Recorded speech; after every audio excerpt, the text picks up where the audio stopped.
నమస్తే welcome to D news ముందుగా headlines సముద్రంలోకి పోయే నీరు కరువు ప్రాంతాలకు తరలిస్తే అభ్యంతరం ఏమిటన్న సీఎం చంద్రబాబు ఏపీకి తరలించి నీటి విషయంలో తెలంగాణ బాధపడవద్దని సూచన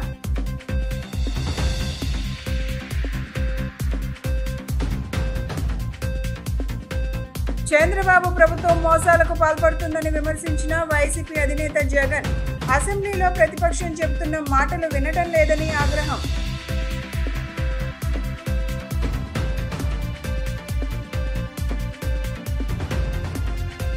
తల్లికి వందనం పథకంపై మంత్రి నారా లోకేష్ క్లారిటీ ఈ పథకాన్ని ప్రభుత్వం ప్రతిష్టాత్మకంగా అమలు చేస్తుందని వెల్లడి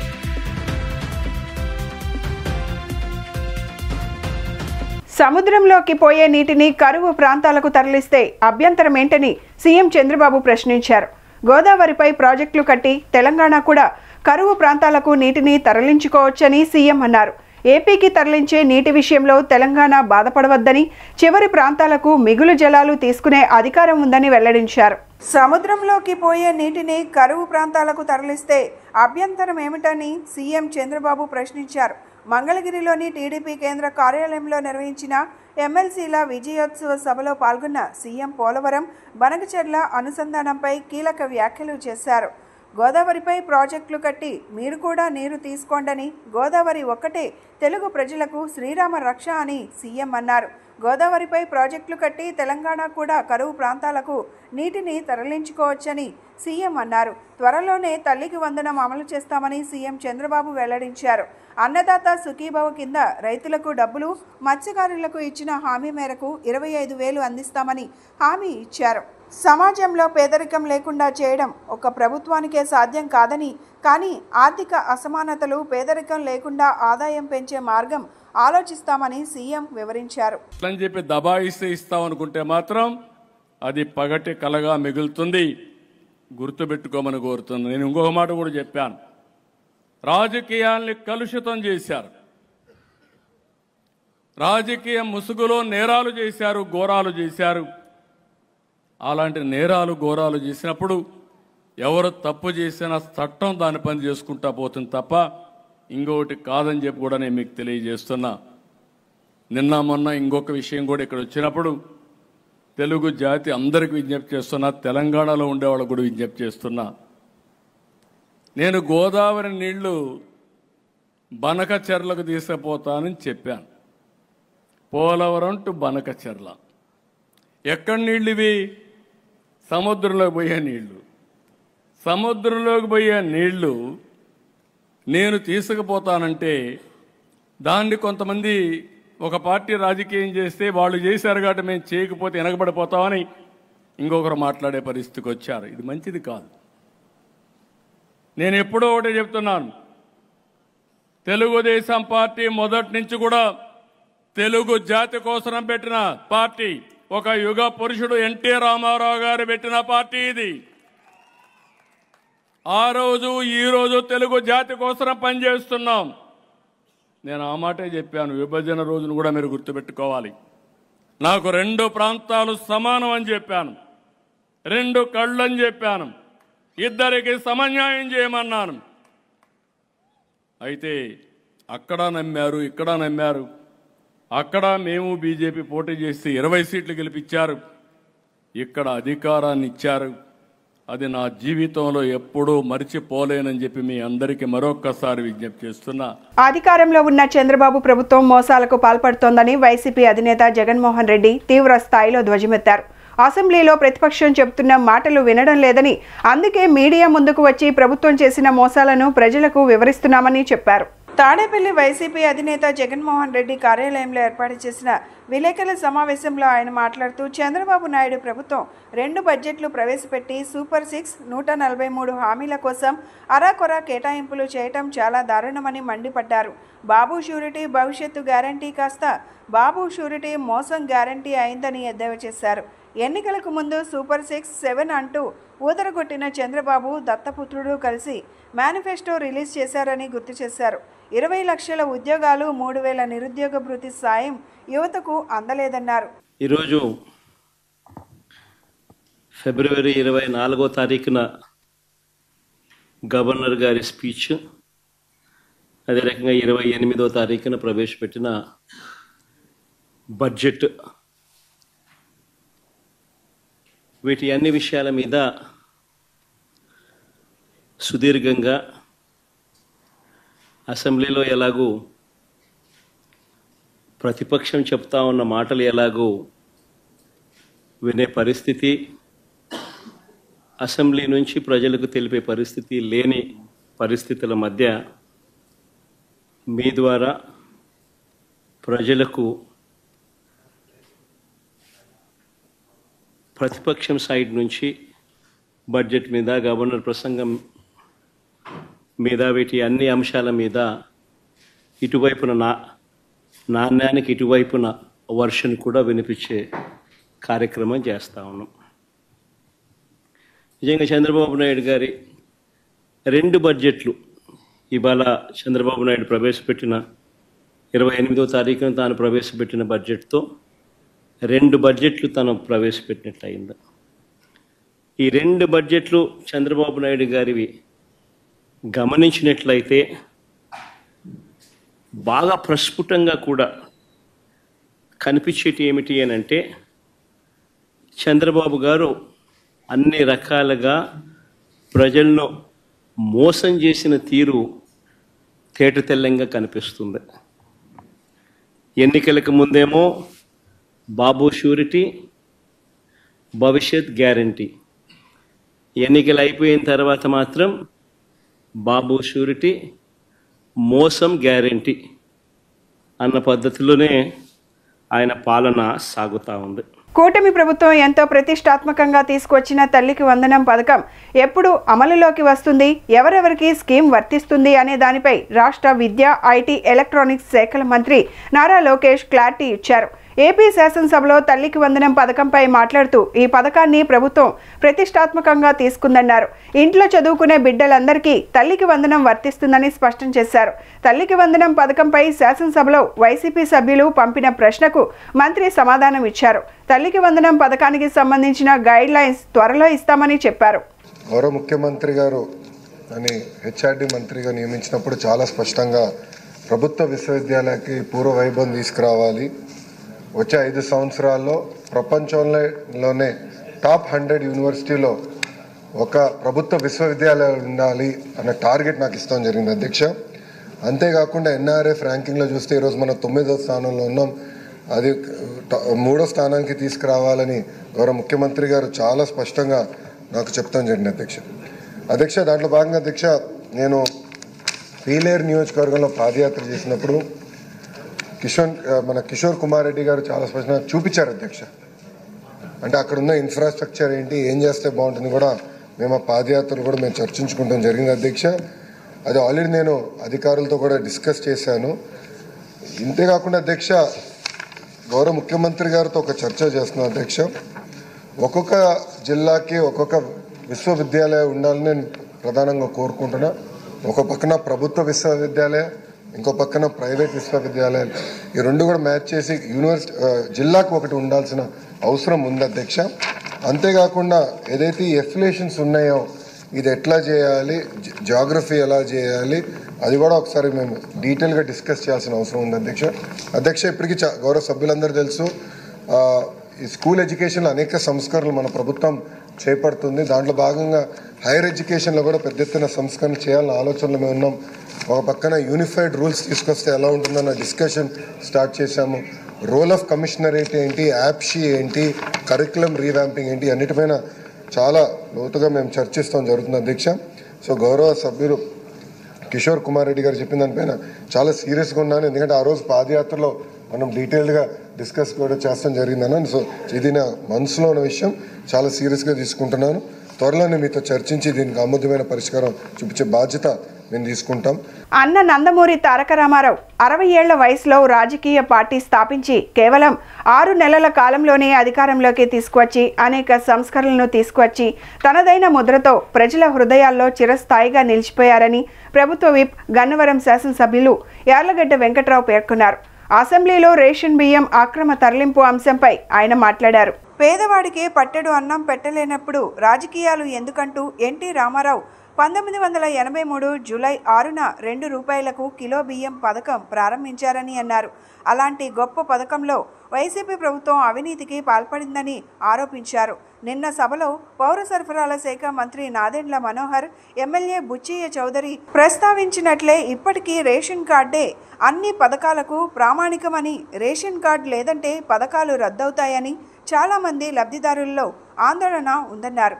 రాష్ట్రంలో సుమారు 1,48,00,000 రైస్ కార్డ్స్ ఉండగా గత నెలలో కేవలం 1,33,00,000 కార్డుదారులు బియ్యం తీసుకోగా 15 లక్షల మంది బియ్యం తీసుకునే పరిస్థితి ఉందన్నారు. అసలు బియ్యం పథకం ఉన్నది పేదలకు ఇవ్వడానికా, ఎగుమతులు చేయడానికే అనే స్థితికి పథకం చేరిందన్నారు. దానికి తార్కాణం ఎక్కడ చూసినా ఈ బియ్యం ఆఫ్రికా వంటి దేశాలకు ఎగుమతి అవడమని చెప్పారు. 4 దశాబ్దాల పైబడి అమలవుతున్న బియ్యం పథకంపై సమీక్ష, చర్చ జరిపి పరిష్కారం కనుక్కోవడం అవసరమని, అలాగే గత ప్రభుత్వం చేసిన రేషన్ స్కామ్పై విచారణ చేయాలని తెలిపారు. మల్లవల్లి పారిశ్రామిక వాడ రానున్న రోజుల్లో రాష్ట్రానికి తలమానికంగా మారనుందని ఎమ్మెల్యే యార్లగడ్డ వెంకట్రావు అన్నారు. మల్లవల్లి పారిశ్రామిక వాడలో 183 మంది పారిశ్రామికవేత్తలు పరిశ్రమలు నెలకొల్పేందుకు సిద్ధంగా ఉన్నారని తెలిపారు.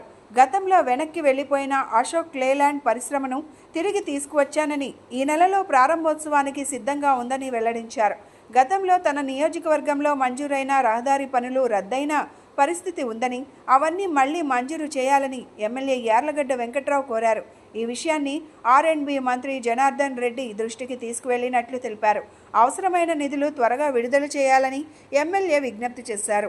సివిల్ సప్లైస్ మీద 3,837 కోట్లు కేటాయించినందుకు ధన్యవాదాలు తెలియజేస్తూ, పీడీఎస్ బియ్యం అక్రమ రవాణా, అన్నం పెట్టిన పథకం అక్రమార్కుల పాలిట వరంగా మారిన పరిస్థితి అధ్యక్ష.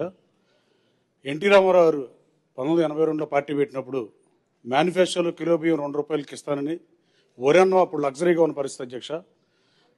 రాయలసీమలో కొంత ప్రాంతం కానీ, ఉత్తరాంధ్రలో కొంత ప్రాంతం కానీ వరి లగ్జరీగా ఉందనే ఉద్దేశంతో, వరన్న లగ్జరీగా ఉందనే ఉద్దేశంతో 2 రూపాయలకి కిలో బియ్యం పథకం ప్రవేశపెడితే, ఆ మేనిఫెస్టోలో పెడితేనే అప్పుడు సంచలనం అధ్యక్ష. ఆ తర్వాత విజయభాస్కర్ రెడ్డి గారు దాన్ని ₹1.90 ఇచ్చిన 6 మాసాల ముందు ఎన్నికలకి ప్రజలు ఎన్టీఆర్కే పట్టం కట్టి రామారావు వల్లే 2 రూపాయల కిలో బియ్యం వచ్చిందనే విషయాన్ని సుస్పష్టంగా నమ్మి ఆయనకు 9 నెలల అధికారం వచ్చిన పరిస్థితి అధ్యక్ష. 60 సంవత్సరాల వయసులో అంతకుముందు మన దేశం సినిమాతో సినిమా కెరీర్ మొదలుపెట్టి నా దేశంతో సినిమాలు ఆపేసి తెలుగుదేశం పార్టీని 60 సంవత్సరాల వయసు వచ్చిన తర్వాత రాజకీయ పార్టీ పెట్టిన మొట్టమొదటి వ్యక్తి ప్రపంచంలో, బహుశా 60 సంవత్సరాల వయసులో రాజకీయ పార్టీ పెట్టిన నేత ఎవరు లేరు అధ్యక్ష. ఆయన పెట్టిన పథకం పేదాడికి పట్టిన అన్నం పెట్టలేనప్పుడు ఈ పథకం రాజకీయం ఎందుకనే ఉద్దేశంతో 2 రూపాయల కిలో బియ్యం పథకం ప్రవేశపెడితే, ఆ పథకాన్ని 43 సంవత్సరాల నుంచి ఏ ప్రజాప్రభుత్వాలు ఎన్ని మారినా దాన్ని తీసేసే సాహసం ఏ పార్టీ ప్రభుత్వం కూడా చేయలేదంటే అది అంత మంచి పథకం అధ్యక్ష. అయితే ఈ పథకం ఇప్పుడు గత ప్రభుత్వ హయాంలో డీలర్ల వ్యవస్థను పక్కన పెట్టి ఇంటి వద్దకే MDO ద్వారా బియ్యం పంపిణీ చేసిన కొత్త వ్యవస్థకి తెరలేపి కొంతమంది మధ్యవర్తులకి MDO ద్వారా అక్రమ రవాణా జరుగుతున్నట్టుగా జనం మాట్లాడుకునే పరిస్థితి అధ్యక్ష. అలాగే చంద్రబాబు గారి హయాంలో ఒకసారి దేశంలో మొట్టమొదటిసారిగా ఒకే ఒక్క గొప్ప సంస్కరణ ప్రజా పంపిణీ వ్యవస్థని EPOS మెషిన్ ద్వారా ఇచ్చి, ముఖ్యంగా డైడైన వాళ్ళకి డూప్లికేట్ లబ్ధిదారుని గుర్తించి కొంతమంది డీలర్ల ద్వారా జరిగే అక్రమాలను అడ్డుకట్టేసి ప్రజా పంపిణీ వ్యవస్థలో పారదర్శకత తీసుకురావడం జరిగింది అధ్యక్ష. వేసవి కాలంలో ప్రజలకు త్రాగునీటి సరఫరాలో ఎటువంటి లోపం లేకుండా చూసుకోవాలని విజయవాడ నగరపాలక సంస్థ కమిషనర్ ధ్యానచంద్ర అన్నారు. ఏవైనా మరమ్మతులు ఉన్నచో వెంటనే రిపేర్ చేయించి త్వరలో పూర్తి స్థాయిలో అందుబాటులోకి తీసుకురావాలని అధికారులను ఆదేశించారు. బుధవారం ఉదయం తన పర్యటనలో భాగంగా కృష్ణలంక ప్రాంతంలో గల 20, 21, 22 డివిజన్లో పర్యటించి క్షేత్రస్థాయిలో పరిశీలించారు. మెట్ల బజార్ చివరనున్న బోరు పంపు పరీక్షించారు. వేసవి కాలంలో ప్రజలకు త్రాగునీటి సరఫరాలో ఎటువంటి లోపం లేకుండా చూసుకోవాలని, అధికారులందరూ ఎప్పటికప్పుడు అప్రమత్తంగా ఉంటూ ప్రస్తుతం ఉన్న త్రాగునీటి బోర్లు పనిచేస్తున్నాయా లేదా వంటి విషయాలను క్షుణ్ణంగా పరిశీలించాలని అధికారులను ఆదేశించారు. కృష్ణలంకలోని స్వర్గపురి ప్రాంతం మొత్తం పర్యటించి క్షేత్రస్థాయిలో పరిశీలించారు. ఘాట్లను పరిశుభ్రంగా ఉంచాలని అధికారులను ఆదేశించారు. అధికారులు అందరూ ప్రతిరోజు అన్నా క్యాంటీన్ను పరిశీలించాలని, ఎటువంటి మరమ్మతులు ఉన్నా వెంటనే సరిచేయాలని, ఆహార నాణ్యతలో ఎటువంటి లోపం ఉండరాదని, పారిశుద్ధ్య నిర్వహణ సక్రమంగా నిర్వహించాలని అధికారులను ఆదేశించారు. కృష్ణలంక డ్రైనేజ్ పంపింగ్ స్టేషన్ను పరిశీలించారు. అక్కడ జరుగుతున్న రిజర్వేషన్ పనులను సత్వరమే పూర్తి చేయాలని, ప్రాంగణం మొత్తం పరిశుభ్రంగా ఉంచాలని అధికారులను ఆదేశించారు. శాసనసభ్యుల కోటాలో నిర్వహించే ఎమ్మెల్సీ ఎన్నికలకు కూటమిలో భాగంగా జనసేన అభ్యర్థిగా కొణిదెల నాగబాబు పేరును పార్టీ అధ్యక్షులు పవన్ కళ్యాణ్ ఖరారు చేశారు. పార్టీ రాష్ట్ర ప్రధాన కార్యదర్శిగా నాగబాబు సేవలందిస్తున్నారు. ఎమ్మెల్సీ అభ్యర్థిగా నామినేషన్ దాఖలు చేయాలని నాగబాబుకు సమాచారం ఇచ్చారు. నామినేషన్కు అవసరమైన పత్రాలు సిద్ధం చేయాలని పార్టీ కార్యాలయాన్ని పవన్ కళ్యాణ్ ఆదేశించారు.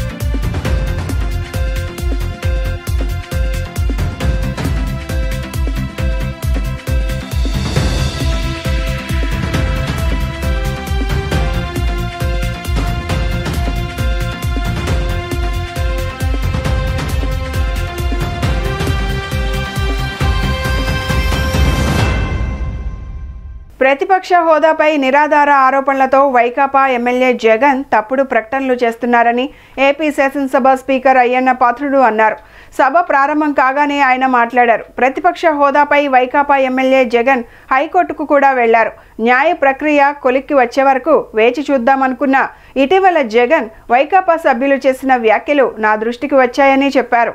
ఎంతటి వారిపైననైనా అసత్యాలు ప్రచారం చేసే ధోరణితో జగన్ వ్యవహరిస్తున్నారని స్పీకర్ చెప్పారు. వారు చేస్తున్న ఆరోపణలు గందరగోళానికి దారితీస్తున్నాయని, స్పీకర్కు దురుద్దేశ ఆపాదించడం సభా నియమాల ఉల్లంఘన కిందకి వస్తాయన్నారు. దేవుడు తిరస్కరించిన వరాన్ని పూజారి నుంచి ఆశించడం తప్పు అని అయ్యన్న వ్యాఖ్యానించారు. ప్రతిపక్ష హోదా ఇవ్వాలంటే సరైన సంఖ్యాబలం ఉండాలని చట్టం చెబుతోందని, 175 మంది సభ్యులున్న శాసనసభలో కనీసం 18 మంది సభ్యుల బలం ఉంటే తప్ప ప్రతిపక్ష హోదా రాదని, అంటే కనీసం 10% సభ్యులు ఉంటేనే ప్రతిపక్ష హోదా వస్తుందనే నిబంధనను గతంలో జగనే సభలో ప్రస్తావించారని పేర్కొన్నారు. అభియోగాలు, ప్రేలాపనలు, బెదిరింపులతో జగన్ తనకు గత ఏడాది జూన్ 24న లేఖ రాశారని, ప్రతిపక్ష హోదా కావాలంటూ హైకోర్టును కూడా ఆశ్రయించారు. తనకు ప్రతిపక్ష హోదా ఇచ్చేలా సభను ఆదేశించాలని న్యాయస్థానాన్ని కోరారు అన్నారు. పిటిషన్ విచారణ అర్హత ఉందో లేదో నిర్ధారణ మంత్రులు తర్వాతే ప్రమాణం చేయడానికి ఆహ్వానించిన సంగతి మీకు గుర్తు చేస్తున్నాను. అదేవిధంగా ఆంధ్రప్రదేశ్ 16వ శాసనసభ సభ్యుల ప్రమాణ స్వీకార కార్యక్రమంలో 21/6/2024 జరిగింది. కానీ స్పీకర్ ఎన్నిక మరణాడు అంటే 22/6/2024 నాడు జరిగింది. ప్రతిపక్ష నాయకుడిగా గుర్తింపు ఇవ్వగలిగితే అధికారం కేవలం స్పీకర్కి మాత్రమే ఉంటుంది. అందుకే సభ్యుల ప్రమాణ స్వీకార కార్యక్రమం జగన్మోహన్ రెడ్డికి ప్రతిపక్ష హోదా నిరాకరించడానికి సూచించిన అన్న వాదన సరికాదు. నిజానికి జగన్మోహన్ రెడ్డి వైఎస్ఆర్సీ శాసనసభ పక్ష నాయకుడిగా ఎన్నికైనట్టు 26/6/2024 వరకు మా సచివాలయానికి తెలపలేదు. నెంబర్ 1. అలాంటప్పుడు జూన్ 26 కంటే ముందు, అందున స్పీకర్ ఎన్నిక జరగక ముందు ప్రతిపక్ష నాయకుడి హోదా గురించి నిర్ణయం తీసుకోవడం సాధ్యమా? ఇది ఒకటి గమనించవలసిన అవసరం ఉంది. ప్రతిపక్ష నాయకుడి హోదా ఎవరైనా అర్హులా కాదా అనేది కేవలం రాజ్యాంగ సూత్రాలు, కోర్టు తీర్పులు, చిరకాల సాంప్రదాయాల ఆధారంగా మాత్రమే నిర్ధారించగలరు. ఆంధ్రప్రదేశ్ వేతనాల పెన్షన్ చెల్లింపు అనర్హతల తొలగింపు చట్టం 1953లో ప్రతిపక్ష నాయకుడి హోదా ప్రస్తావన ఉంది. ఆ చట్టంలో సెక్షన్ 12B ప్రకారం ఎవరైనా ప్రతిపక్ష నాయకుడు హోదా ఇవ్వాలంటే వారు చట్టసభలో సభ్యులై ఉండాలి. 2, వారు ప్రభుత్వ వ్యతిరేక రాజకీయ పార్టీ సభలో నాయకుడై ఉండాలి. ఇది క్లియర్గా ఉంది. క్రైస్తవులు విభూది బుధవారాన్ని దేవుని పశ్చాత్తాపానికి చిహ్నంగా భావిస్తారని పెజ్జన్పేట ఆర్సిఎం చర్చ్ విచారణ గురువులు ఫాదర్ జేమ్స్ చెరువత్తూర్ తెలిపారు. విభూది బుధవారాన్ని మొదలుకొని అనేక మంది క్రైస్తవులు ఈ 40 రోజులు ఉపవాస దీక్షలు చేపడతారని చెప్పారు. మాంసాహారం భుజించకపోవడం, ఆధ్యాత్మిక క్రమశిక్షణతో అధిక సమయం దేవాలయంలో గడపడం, యేసు ప్రభువుని శిలువ శ్రమలను గుర్తు చేసుకుంటూ ప్రతి శుక్రవారం శిలువ మార్గంలో పాల్గొనడం చేస్తుంటారని వివరించారు. క్రైస్తవులు ఎంతో భక్తితో 40 రోజుల పాటు చేపట్టే ఉపవాస దినాలు నేటి విభూది బుధవారం నుంచి పెజ్జన్పేట ఆర్సిఎం చర్చిలో ప్రారంభమయ్యాయి. విచారణ గురువులు ఫాదర్ జేమ్స్ చెరువత్తూర్ తొలుత దివ్యబలి పూజ సమర్పించి అనంతరం పలువురు భక్తులకు దీక్ష మాలను వేశారు. ఈ సందర్భంగా ఫాదర్ మాట్లాడుతూ క్రైస్తవులు విభూది బుధవారాన్ని దేవుని పశ్చాత్తాపానికి చిహ్నంగా భావిస్తారని తెలిపారు. దేవుని భక్తులు నుదుటిపైన భస్మం ఉంచుకోవడం వల్ల ఈ పద్ధతికి పేరు పొందుపరచబడిందని చెప్పారు. సాధారణంగా మునపటి సంవత్సరపు మట్టల ఆదివారంలో ఉపయోగించిన మట్టలను కాల్చి ఈ బూడిద సేకరిస్తారని తెలిపారు. క్రైస్తవ మతంలో విభూది బుధవారం శ్రమ దినాలకు మొదటి రోజుగా అనగా ఈస్టర్ ముందు 40 రోజుల క్రీస్తు అనుభవించిన శ్రమలకు గుర్తుగా ఈ ఉపవాస దినాలు ఆచరిస్తారన్నారు. అనేక మంది క్రైస్తవులు ఈ 40 రోజులు ఉపవాసం, పశ్చాత్తాపం, ప్రార్థనలో పాల్గొంటారన్నారు. మాంసాహారం భుజించకపోవడం, ఆధ్యాత్మిక క్రమశిక్షణతో అధిక సమయం దేవాలయంలో గడపటం, యేసు ప్రభువును శిలువ శ్రమలను గుర్తు చేసుకుంటూ ప్రతి శుక్రవారం శిలువ మార్గంలో పాల్గొనడం చేస్తుంటారని వివరించారు.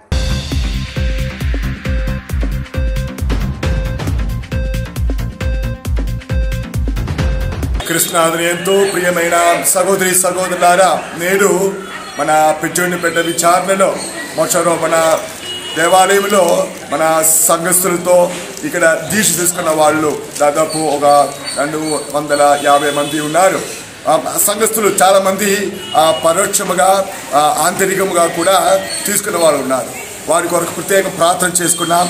ఈ శ్రీ సభలో మన కథోలిక సభలో ఈరోజు తపస్సు కాలము ప్రారంభిస్తున్నాం.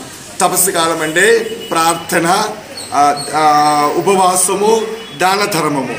దానికి ప్రభు వాక్యాన్ని అనుసరించి మొట్టమొదటిగా దేవుని యొక్క వాక్యములు, సువార్తను, యేసుక్రీస్తు సువిశేషములు నీకు నాకు అర్థం కావాలంటే సభ ఏం పలుకుతుందంటే పశ్చాత్తపడండి, యేసుక్రీస్తు సువిశేషమును విశ్వసించండి. ఆ అంశంతో ఈ తపస్సు కాలము ప్రారంభిస్తున్నాం. ఈరోజు 40 రోజుల్లో మనము ఈస్టర్ పండుగకు ముందు ఇది తయారు చేసుకుంటూ దేవుని యొక్క రక్షణ మార్గంలో జీవించడానికి సంఘస్థులుగా, పెద్దలుగా మనము ప్రయాసపడి త్యాగముగా ఈ రక్షణ మార్గంలో జీవించడానికి తోడ్పడుతున్నారు. దీనికి సహకరించిన సంఘ పెద్దలకు, మన విచారణ కౌన్సిల్ మెంబర్స్కు, మన సంఘస్థులకు అందరికీ, ముఖ్యంగా యువకులకు ధన్యవాదాలు అర్పించి అందరూ కలిసి దేవుని యొక్క రక్షణ మార్గంలో జీవించడానికి ఈ తపస్సు కాలము, ముఖ్యంగా ఈరోజు విభూతి అంటే వినయముగా, నేను మానవుడా, నీవు మట్టి నుంచి వచ్చిన వాడు, మట్టిలోనికి తిరిగి వెళ్లాల్సిందే. దేవుని యందు దృఢపడి జీవించడానికి వినయముగా మనము ఈ బూడిది నెత్తి మీద ఆశీర్వదించి సిలువ గుర్తు వేసి ప్రభు విశ్వాసముతో జీవించడానికి మనం తోడ్పడుతున్నాం. దాని యందు ప్రార్థన, ఉపవాసము, దాన ధర్మం చేస్తూ దేవుని మార్గంలో జీవించడానికి అందరూ ప్రార్థన చేసుకోండి, ప్రయత్నించండి. అందరికీ సమాధానముగా, ఐక్యముగా ఉన్నట్లుగా మన దేశంలో కానీ మన ప్రపంచంలో కానీ సమాధానము, రక్షణ కలగాలని ఆ యేసుక్రీస్తు నామమున వేడుకుంటున్నాము. ఆ తండ్రి యొక్క మహిమ అందరూ చూడాలి, పాల్గొవాలి, రక్షణ పొందాలి. ఈ అవకాశాన్ని ఇచ్చిన పెద్దలకు, ఈ మీడియా వాళ్ళకు అందరికీ దేవుని యందు ఆశీర్వాదములు. పితా, పుత్ర, పవిత్రాత్మ నామమున ఆమేన్.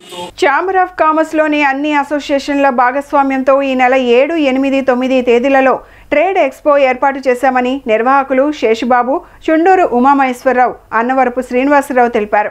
వెన్యూ ఫంక్షన్ హాల్లో 3 రోజుల పాటు జరిగే ఈ ఎక్స్పోలో రాష్ట్ర ప్రభుత్వం ఔత్సాహిక పారిశ్రామికవేత్తలకు, వ్యాపారులకు ఇస్తున్న ప్రోత్సాహకాలను అందిపుచ్చుకొని వ్యాపారవేత్తలుగా ఎదిగేందుకు అవసరమైన సమాచారాన్ని అందిస్తామన్నారు. ఛాంబర్ ఆఫ్ కామర్స్లో ఏర్పాటు చేసిన విలేకరుల సమావేశంలో ఇందుకు సంబంధించిన పోస్టర్ను విడుదల చేశారు. ఈ సందర్భంగా వారు మాట్లాడుతూ 3 రోజుల పాటు కొనసాగే ఈ ఎక్స్పో ఔత్సాహిక పారిశ్రామికవేత్తలకు, వ్యాపారులకు వివిధ రంగాలలో తమ వ్యాపారాలను అభివృద్ధి పరుచుకునే వారందరికీ ఉపయుక్తంగా ఉంటుందన్నారు. దుస్తులు, furniture, food, pickles, garments, gas ఉత్పత్తులు మొదలు విద్యార్థులకు అవసరమైన కోడింగ్ వరకు అన్ని రకాల స్టార్టప్లను ప్రారంభించాలనుకునే వారికి, ఫ్రాంచైజీలు తీసుకునే వారికి ఈ ట్రేడ్ ఎక్స్పో ఎంతగానో ఉపకరిస్తుందన్నారు. సీఎం చంద్రబాబు నాయుడు చిన్న, సూక్ష్మ పరిశ్రమల స్థాపనకు అందిస్తున్న ప్రోత్సాహకాలు కూడా సద్వినియోగం చేసుకొని రాణించేందుకు అనువుగా ఉన్నాయని తెలిపారు.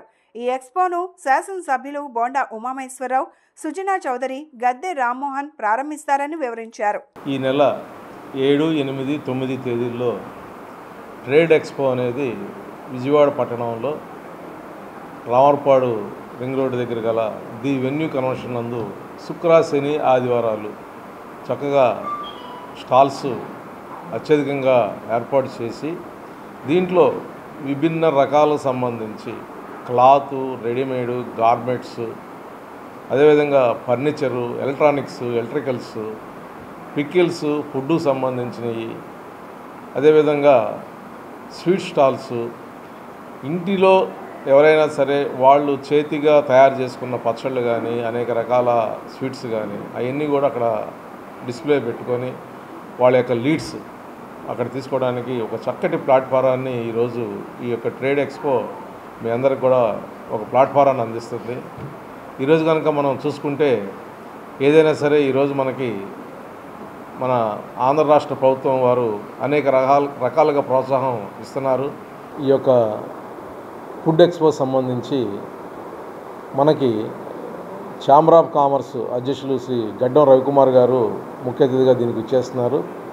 అదేవిధంగా ఈ ఛాంబర్ ఆఫ్ కామర్స్ సంబంధించి ఈ యొక్క ట్రేడ్లు సంబంధించి విజయవాడ పట్టణంలో ఉన్న అన్ని అసోసియేషన్ల వారు దీనికి మాకు మద్దతు ఇచ్చి దీన్ని సహకరిస్తున్నారు. అదేవిధంగా ఈ యొక్క కార్యక్రమానికి మనకి సెంట్రల్ ఎమ్మెల్యే బోండా ఉమా గారు, అదేవిధంగా పశ్చిమ నియోజకవర్గం శాసనసభ్యులు సుజనా చౌదరి గారు, అదేవిధంగా గద్దె రామ్మోహన్ రావు, మరి మన పెద్దలు గౌరవనీయులు ముఖ్య అతిథి అయిన మనకి పార్లమెంట్ సభ్యులు శ్రీ కేసినేని చిన్ని గారు కూడా ఈ కార్యక్రమానికి, ఈ 3 రోజుల కార్యక్రమానికి ఇచ్చేస్తున్నారు. శేషబాబు, విజయవాడలో అతిపెద్దగా భారీ ట్రేడ్ ఎక్స్పో అనేది మన స్మైలీ అసోసియేట్స్ ఆధ్వర్యంలో మనం నిర్వహించడం జరుగుతుంది. ఈ రోజున మొత్తం కూడా చూసినట్లయితే చంద్రబాబు గారు కానీ మిగతా కూటమి నాయకులు కానీ కూడా విజన్ 2047 అని చెప్తున్నారు. ఏ విధంగా అయితే స్టార్టప్ బిజినెసెస్ వాళ్ళకి కానీ, లేకపోతే ఏదన్నా బిజినెస్ డెవలప్ చేసుకోవాలన్నా, వాళ్ళు ఎక్స్పాండ్ చేసుకోవాలన్నా ఎంఎస్ఎంఈ సెక్టర్స్ కింద కానీ వాళ్ళు డెవలప్ చేసుకోవడానికి ఒక మంచి సదవకాశాన్ని కల్పిస్తున్నారు. దానికి సంబంధించింది ఒక చక్కటి ప్లాట్ఫామ్ అనమాట మనం నిర్వహించేటటువంటి ఈ ట్రేడ్ ఎక్స్పో. ఈ ట్రేడ్ ఎక్స్పోలో వచ్చేసరికి ఏంటంటే అండి, మనకి ఏదైనా స్టార్టప్ బిజినెస్ కానీ, ఫ్రాంచైజెస్ ఇవ్వాలన్నా కానీ, లేకపోతే వాళ్ళకు ఉన్నటువంటి బిజినెస్ని ప్రమోట్ చేసుకోవాలనుకున్నా కానీ, B2B కానీ B2C కానీ ఒక చక్కటి ప్లాట్ఫామ్. దానికి సంబంధించి ఇది మార్చి 7, 8, 9 అనగా ఫ్రైడే, సాటర్డే, సండే అండి. మనకి ఇది వెన్యూ కన్వెన్షన్లో రామర్పాడుకి బెంజ్ సర్కిల్కి మధ్యలో ఉన్నటువంటి ఎన్టీఆర్ హెల్త్ యూనివర్సిటీ పక్కన మనకి వెన్యూ కన్వెన్షన్లో ఈ కార్యక్రమం అనేది మనం నిర్వహించడం జరుగుతుంది. దీనికి సంబంధించి మనకి హాస్పిటాలిటీ అంటే హోటల్కి సంబంధించినటువంటి వాళ్ళు కానీ, తర్వాత గార్మెంట్కి సంబంధించిన వాళ్ళు 1 గ్రామ్ ఐటమ్స్ కానీ, తర్వాత ఇండస్ట్రీ ఐటమ్స్, ప్యాకింగ్స్, ఇలా విభిన్న ఆకృతుల్లో సంబంధించిన వారు, ఇంటీరియర్ డెకరేషన్ కానీ ప్రతి ఒక్కరిని కూడా బిజినెస్ని మనం ఫర్నిచర్ సంబంధించిన వాళ్ళందరినీ కూడా మనం ఇన్వాల్వ్ చేయడం జరిగింది. స్మైలీ అసోసియేట్స్ అనేది చాలా గొప్ప ప్లాట్ఫామ్. ఇది గతంలో 2 చోట్ల కూడా పెట్టారు. మన బందర్ రోడ్లో ఒక చోట పెట్టారు, గతంలో వెన్యూలో పెట్టారు. చాలా సక్సెస్గా ముందుకెళ్తున్నారు. వీళ్ళకి ముందుగా ఈ స్మైలీ అసోసియేషన్ ధన్యవాదాలు తెలుపుతూ, ఈ ఛాంబర్ ఆఫ్ కామర్స్ కూడా మాకు పూర్తిగా సహకరిస్తుంది. అలాగే ఈ ఈవెంట్స్ సంబంధించిన వాళ్ళు కూడా కొంతమంది ఈవెంట్స్ కూడా, ప్రోగ్రామ్స్ కూడా అక్కడ వాళ్ళు ప్లాట్ఫామ్ లాగా వాళ్ళకు కూడా ఉపయోగపడుతుంది. కొంతమంది ఈవెంట్స్ వాళ్ళు కూడా వస్తున్నారు అక్కడికి. వాళ్ళు కూడా మేము ప్లాట్ఫామ్ మేము ఏర్పాటు చేసుకుంటామండి, మా ఈవెంట్స్ కూడా ముందుకు వెళ్ళాలనే తపంతో వాళ్ళు కూడా దీనిలో యాడ్ అయిపోయి చక్కగా ఈ యొక్క ప్లాట్ఫామ్ ముందు తీసుకెళ్తున్న స్మైల్ అసోసియేషన్ ధన్యవాదాలు తెలుపు సెలవు.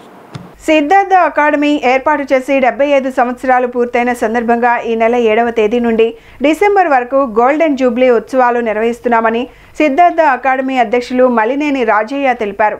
సంవత్సరం పాటు సిల్వర్ జూబ్లీ, గోల్డెన్ జూబ్లీ ఉత్సవాలు అంగరంగ వైభవంగా నిర్వహించేందుకు అన్ని ఏర్పాట్లు చేస్తున్నామన్నారు. సిద్ధార్థ అకాడమీలో ఏర్పాటు చేసిన విలేకరుల సమావేశ సిద్ధార్థ అకాడమీ ప్రతినిధులు మాట్లాడుతూ ఈ నెల 7వ తేదీన యూజీసీ చైర్మన్ సిద్ధార్థ ఇంజనీరింగ్ కళాశాలల్లో జరిగే కార్యక్రమానికి హాజరవుతున్నారని పేర్కొన్నారు. సిద్ధార్థ విద్యా సంస్థలు కేవలం ప్రతి ఒక్కరికి విద్యను అందించాలని మానవతా దృక్పథంతో ఆలోచిస్తున్నాం తప్ప వ్యాపార దృక్పథంతో చూడడం లేదని పేర్కొన్నారు. డిసెంబర్లో 7వ తేదీన జరుగుతున్న గోల్డెన్ జూబ్లీ ఉత్సవాలకు రాష్ట్ర ముఖ్యమంత్రి నారా చంద్రబాబు నాయుడుతో పాటు పలువురు మంత్రులు, ప్రముఖులు హాజరవుతున్నారని చెప్పారు. Siddhartha academy of general and technical education started 50 సంవత్సరాల క్రితం స్టార్ట్ చేశారు. స్టార్ట్ చేసిన మహనీయుల పేర్లు తలుచుకోకపోతే న్యాయం చేసినట్టు కాదు. జలగ వెంకటరావు గారు ఈ ముఖ్యమంత్రిగా ఉన్నప్పుడు ఈ సిటీకి వచ్చి ఏమయ్యా మీ ఊరు ఎడ్యుకేషన్ డెజర్ట్ అయిపోయింది అని ఒక కామెంట్ చేశాడని పెద్దలు చెప్పారు, మేము వినలేదు. దానితో సరే 50 సంవత్సరాల క్రితం Parvataneni Brahmayya Siddhartha arts college start చేశారు. ఆ స్టార్ట్ చేసినప్పటి నుంచి మా జాతకాలు మా అందరికంటే మీకే బాగా తెలుసు. మరి కేజీ టు పీజీ ఇవాళ 18 ఇన్స్టిట్యూషన్లు. ఈ 18 ఇన్స్టిట్యూషన్లు మేము పెట్టినవి కాదు, పెద్దలు పెట్టినవి. కానీ ఇవాళ సెక్రటరీ లక్ష్మణరావు గారు, మరి జాయింట్ సెక్రటరీ లలిత్ ప్రసాద్ గారు, ఇంకొక జాయింట్ సెక్రటరీ సూర్యటి విష్ణు గారు, అలాగే మా వీసీ గారు, మా యూనివర్సిటీ ఛాన్సలర్ వీసీ గారు, ప్రో వైస్ ఛాన్సలర్ రత్నప్రసాద్ గారు, అక్కడ మా ఆర్ట్స్ కాలేజీ ప్రిన్సిపాల్, డైరెక్టరు అందరూ ఇక్కడే ఉన్నారు. మా ప్రెసిడెంట్ గారు, అలాగే మా వైస్ ఛాన్సలర్ పివి రావు గారు వివరంగా అన్నీ చెప్పారు. మీ అందరికీ ధన్యవాదాలు తెలుపుకుంటూ, మేము అన్ని ఏ ఎడ్యుకేషన్ ఇన్స్టిట్యూషన్ అయినా స్థాపించాలంటే సొసైటీయో ట్రస్ట్గానే రిజిస్టర్ చేయాలి. మీరు అన్నీ చూస్తున్నారు. మా అన్ని ట్రస్టులు సొసైటీలు అవి ప్రొపరేటరీ బేస్డ్ ట్రస్టులు. మా సొసైటీ రియల్ సొసైటీ. ఎందుకంటే మేము 250 మెంబర్స్. మాకు ఎవరికి పర్సనల్గా దాంట్లో ఎటువంటి ఇంట్రెస్టు లేదు. Only we are running the institution established by in the year 1975. Municipal కార్మికుల సమస్యల పరిష్కారంలో ప్రభుత్వం నిర్లక్ష్యంగా వ్యవహరిస్తుందని సిఐటియు నాయకుడు కె ఉమామహేశ్వరరావు ఆగ్రహం వ్యక్తం చేశారు. కార్మికులకు కనీస వేతనం చెల్లించాలని డిమాండ్ చేశారు. శాశ్వత ఉద్యోగులుగా గుర్తించాలని కోరారు. కార్మికుల సమస్యలు పరిష్కరించని పక్షంలో ఇతర కార్మిక సంఘాలను కలుపుకొని ఆందోళన తీవ్రతరం చేస్తామని ఆయన హెచ్చరించారు. Vijayawada municipal corporation workers union ఆధ్వర్యంలో కార్మికుల సమస్యలు పరిష్కరించాలని కోరుతూ ధర్నా చౌక్లో ఆందోళన నిర్వహించారు. ఆందోళనకు సిఐటియు నాయకుడు, మున్సిపల్ వర్కర్స్ యూనియన్ ప్రతినిధి కె ఉమామహేశ్వరరావు నేతృత్వం వహించారు. ఈ సందర్భంగా ఆయన మాట్లాడుతూ మున్సిపల్ కార్మికుల సమస్యల పట్ల ప్రభుత్వం నిర్లక్ష్యంగా వ్యవహరిస్తుందని మండిపడ్డారు. విధులు శుభ్రం చేసే పారిశుద్ధ్య కార్మికులకు కనీస పరికరాలు కూడా అందుబాటులో లేవని ధ్వజమెత్తారు.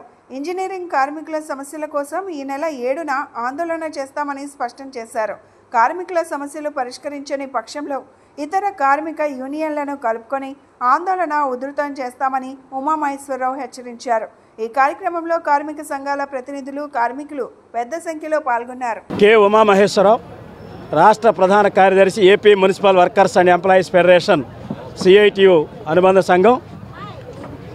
తెలుగుదేశం కూటమి ప్రభుత్వం అధికారంలోకి వస్తే మా ఉద్యోగాలు పర్మనెంట్ అవుతాయి, టైం స్కేల్ జీతాలు ఇస్తారని చెప్పి లక్షలాది మంది కాంట్రాక్ట్ అవుట్సోర్సింగ్ కార్మికులతో పాటు మున్సిపల్ రంగంలో పనిచేసే పారిశుద్ధ్యం, ఇంజనీరింగ్ కార్మికులు, ఎన్ఎంఆర్లు భావించారు.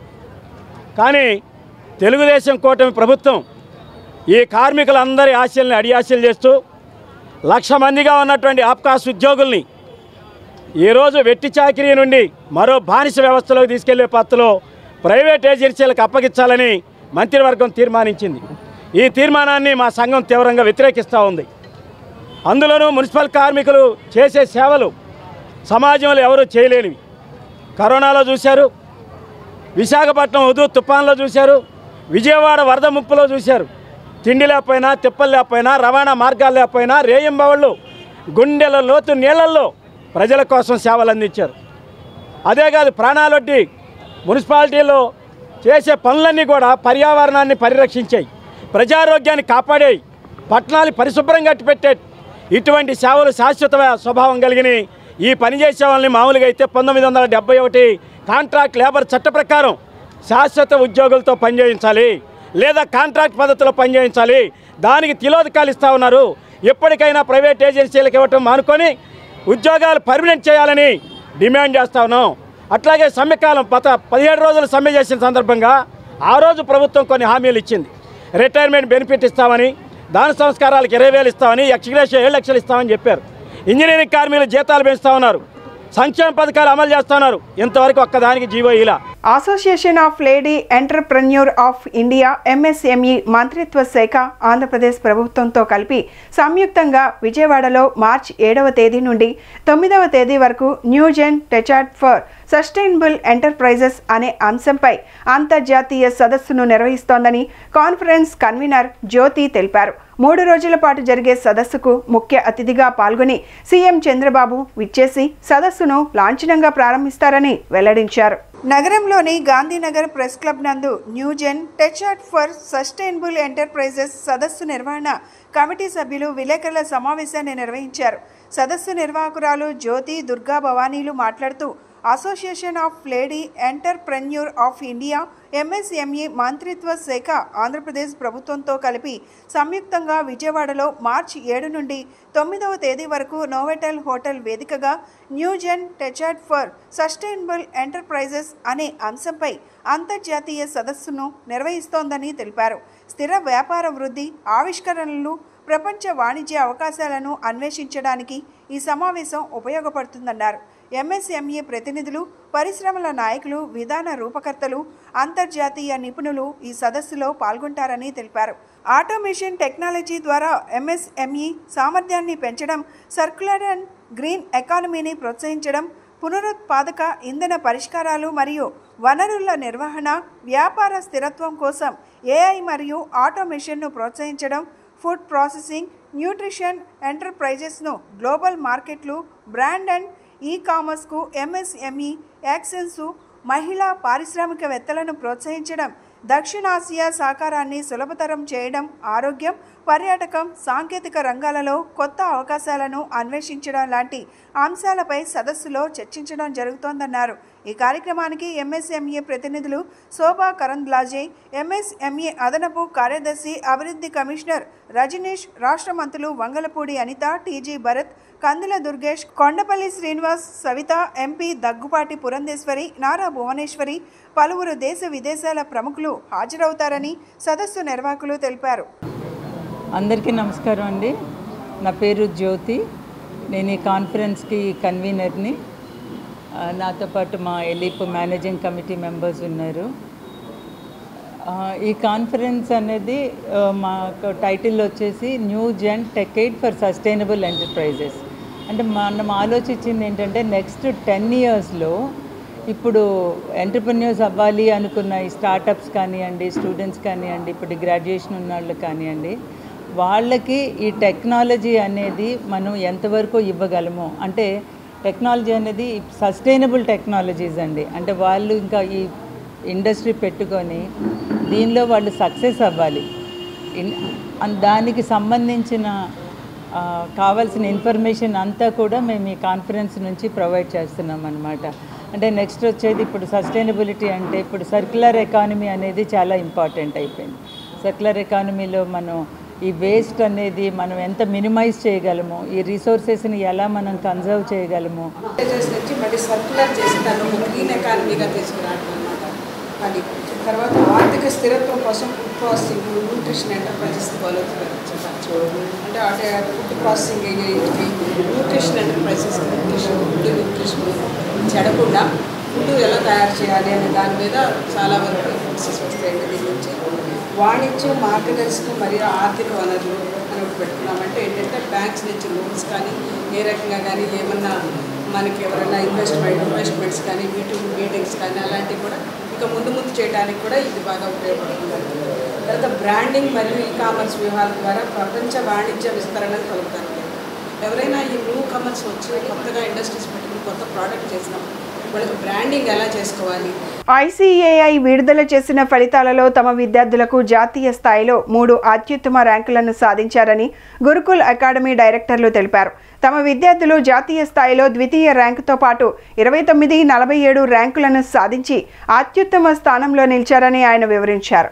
లబ్బిపేట మసీదు రోడ్లో గల గురుకుల్ అకాడమీ కార్యాలయంలో ఏర్పాటు చేసిన విలేకరుల సమావేశంలో సంస్థ డైరెక్టర్లు కాశీ వెంకటరెడ్డి, వినోద్ కుమార్, వెంకటశేఖర్, అరుణ్ కుమార్, సంపత్ రావు తదితరులు మాట్లాడుతూ తమ విద్యార్థులు సాధించిన జాతీయ ర్యాంకుల పట్ల సంతోషం వ్యక్తం చేశారు. అంతేకాక తమ అకాడమీలో శిక్షణ పొందిన విద్యార్థుల్లో 65% మంది ఉత్తీర్ణులయ్యారని వివరించారు. అకాడమీ ద్వారా పొందిన శిక్షణ తోడు తల్లిదండ్రుల నుంచి లభించిన ప్రోత్సాహంతో ఈ అత్యుత్తమ ర్యాంకులను సాధించారని వివరించారు. అనంతరం అత్యుత్తమ ర్యాంకులు సాధించిన విద్యార్థులు మాట్లాడుతూ గురుకుల్ అకాడమీలో ఇచ్చిన స్టడీ మెటీరియల్ ర్యాంకు సాధించేందుకు ఎంతగానో ఉపకరించిందన్నారు.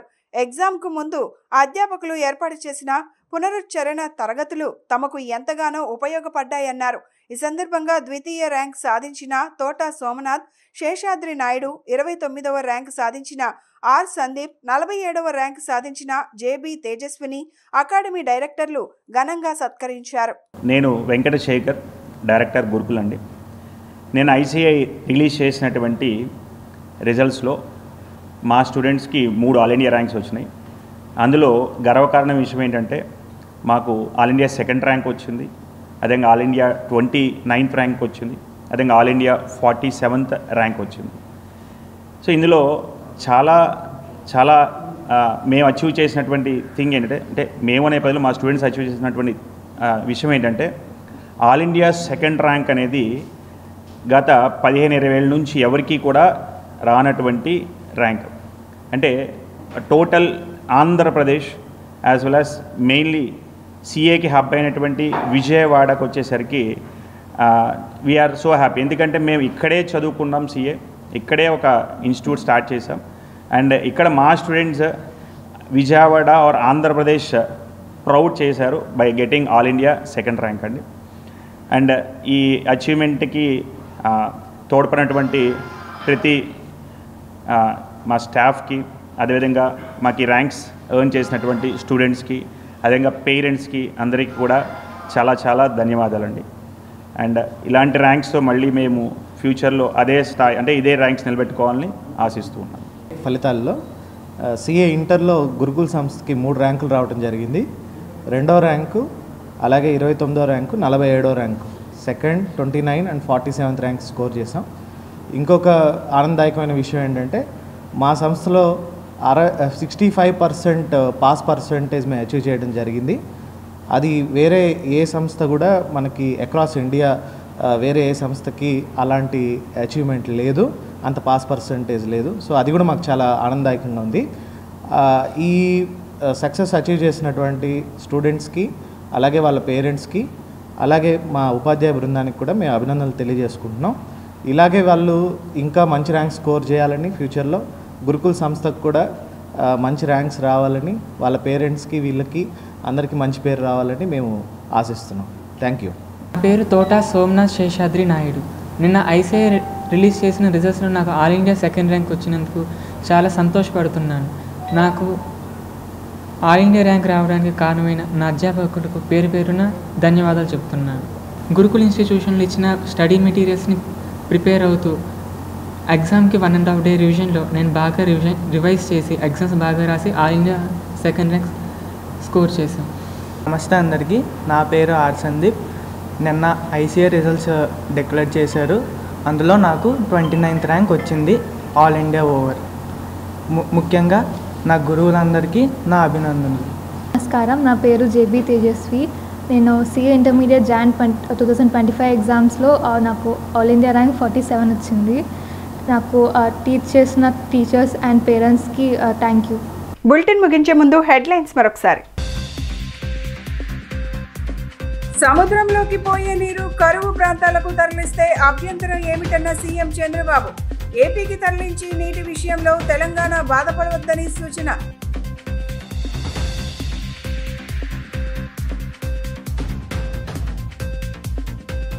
చంద్రబాబు ప్రభుత్వం మోసాలకు పాల్పడుతుందని విమర్శించిన వైసీపీ అధినేత జగన్. అసెంబ్లీలో ప్రతిపక్షం చెబుతున్న మాటలు వినటం లేదని ఆగ్రహం.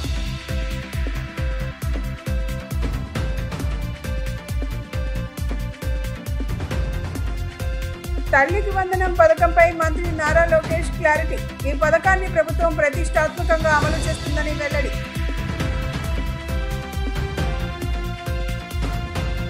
ఇవి ఈనాటి bulletin updates. Keep watching the news.